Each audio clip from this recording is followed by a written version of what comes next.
राधे राधे, जय श्री कृष्णा।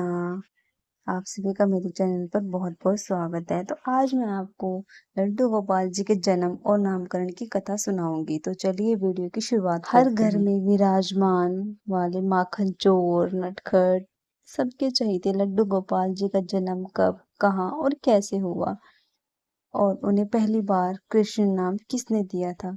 तो चलिए आज मैं आपको ये पूरी कथा भी सुनाऊंगी। अगर आप कृष्ण जी के सच्चे भक्त हैं तो कमेंट बॉक्स में राधे राधे जरूर लिखना, और अगर आप चैनल पर नए हैं तो सब्सक्राइब जरूर करना। अगर मेरी वीडियो अच्छी लगी हो तब भी मुझे कमेंट करके जरूर बताना। तो चलिए वीडियो की शुरुआत करते हैं।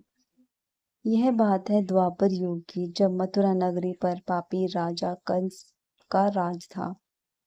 कंस इतना क्रूर था कि उसने अपने पिता उग्रसेन को जेल में डाल दिया था और खुद राजा बन बैठा था। कंस अपनी छोटी बहन देवकी से बहुत प्रेम करता था। जब देवकी का विवाह यदुवंशी राजा वासुदेव जी से हुआ तो कंस खुद रथ हाँक कर अपनी बहन को विदा करने लगा।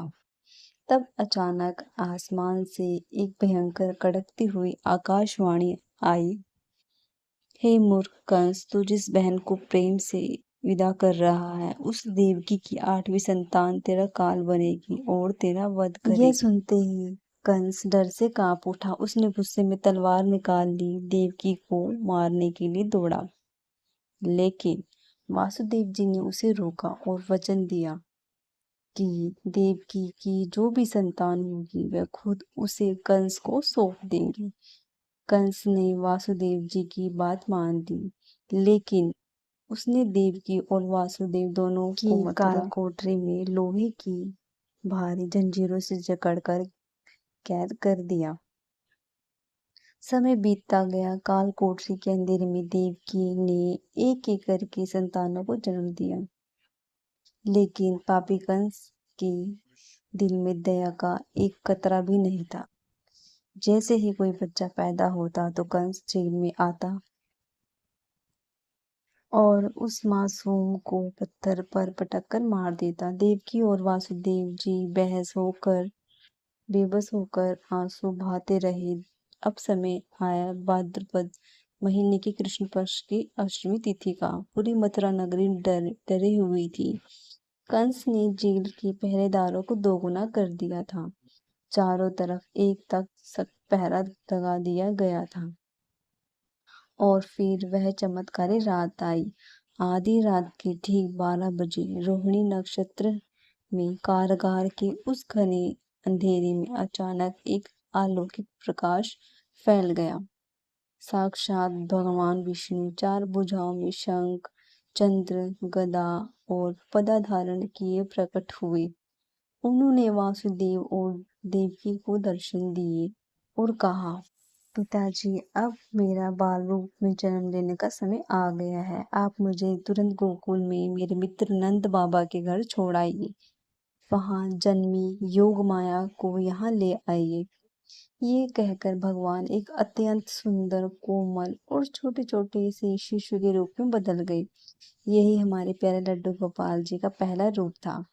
जैसे ही कान्हा जी ने जन्म लिया, एक के बाद एक कई चमत्कार हुए। जेल के सारे संतरी पहरेदार गहरी नींद में सो गए। वासुदेव जी के हाथों और पैरों की बेड़ियां अपने आप खुल गई। कारागार के विशाल लोहे के दरवाजे अपने आप खुलते चले गए। उस रात बाहर मूसलाधार बारिश हो रही थी। तो वासुदेव जी ने लाला को एक बांस की टोकरी में सुलाया और उसे अपने सिर पर उठाकर गोकुल की ओर चल पड़े। रास्ते में उफनती हुई यमुना नदी थी। यमुना का पानी बढ़ता जा ही रहा था, लेकिन वासुदेव जी ने पानी में उतरे और यमुना मैया ने भगवान के चरण को छूने के लिए अपनी लहरें ऊपर उठाई। नन्हे कान्हा ने टोकरी से अपना छोटा सा पैर बाहर निकाला और यमुना को स्पर्श किया। चरण छूते ही यमुना का पानी शांत हो गया और वासुदेव जी को रास्ता मिल गया। बारिश से कान्हा जी को बचाने के लिए साक्षात शेषनाग ने अपने फनों का छाता तान दिया था। वासुदेव जी सुरक्षित गोकुल पहुंचे, जहां नंद बाबा के घर मैया यशोदा के पास उन्होंने लाला को सुला दिया। तो वहां जन्मी कन्या योग माया को लेकर वापस मथुरा जेल आ गई। जैसे ही वह लौटे, दरवाजे फिर बंद हो गए, बेड़ियां फिर से लग गई। अब बात करते हैं कृष्ण कि हमारे लाला का नाम कृष्ण कैसे पड़ा। गोकुल में लाला के आने से चारों तरफ खुशियां छा गई। जब कान्हा जी थोड़े बड़े हुए तो नंद बाबा ने कुल गुरु महर्षि गंगाचार्य जी को गुप्त रूप में गोकुल बुलाया ताकि कंस को पता न चले। नंद बाबा के अनुरोध पर गंगाचार्य जी ने बालक के गुणों को देखा और उनका नामकरण किया। महर्षि गंगाचार्य जी ने कहा, नंद जी, आपका यह पुत्र हर युग में अवतार लेता है। यह अद्भुत बालक है। इसके भीतर पूरी सृष्टि को आकर्षित करने की शक्ति है। कृष्ण धातु का अर्थ होता है आकर्षण और ऋण का अर्थ होता है आनंद। जो सबको अपनी ओर खींचे, परम आनंद दे, वह कृष्ण है। चूंकि यह मेघ के समान श्याम वर्ण का है, इसलिए इसका नाम कृष्ण होगा। ब्रजवासी इन्हें प्यार से कान्हा, कन्हैया और कृष्ण भी बुलाने लगे और माखन चोरी की लीलाओं के कारण इन्हें प्यार से लड्डू गोपाल कहा जाने लगा। तो भक्तों, कैसी लगी ये मेरी छोटी सी कथा कृष्ण जी के नामकरण की।